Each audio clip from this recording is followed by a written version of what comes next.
Hey guys, welcome back to another video, and today I'm going to talk about a very interesting concept, and that is the forgetting curve. Now many of you must have heard about this, but many of you may not know about this. But after watching this video, I hope this concept becomes clearer, and this actually is how we should study.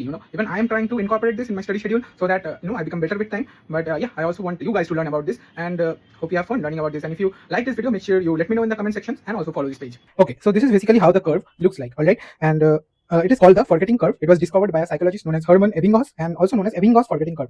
And once you understand it, you will know how actually you should start studying. So here is how it works. Right after you learn something, all right, you remember almost 100% of it after the first reading. Majority of you must remember what you have learned recently, all right. But then the brain kicks in with a survival mechanism. The info that it is not using, it gets dumped to save your mental energy. So as soon as after a few hours or days after learning, whatever you have learned is you start to forget it, and this is how the curve will look if you do not interrupt it. All right, this is how usually what you learn.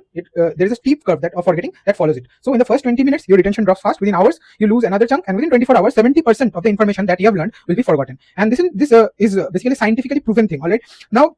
The real reason is this is happening is because your brain is constantly deciding what is worth keeping and what is not. All right, but if something is repeated, all right, when something is applied, you're applying your knowledge, you're retrieving it. All right, then your brain, tags it as a high priority, and you start to remember it more. All right, so every time you are reviewing the material, so the graph should have been like this.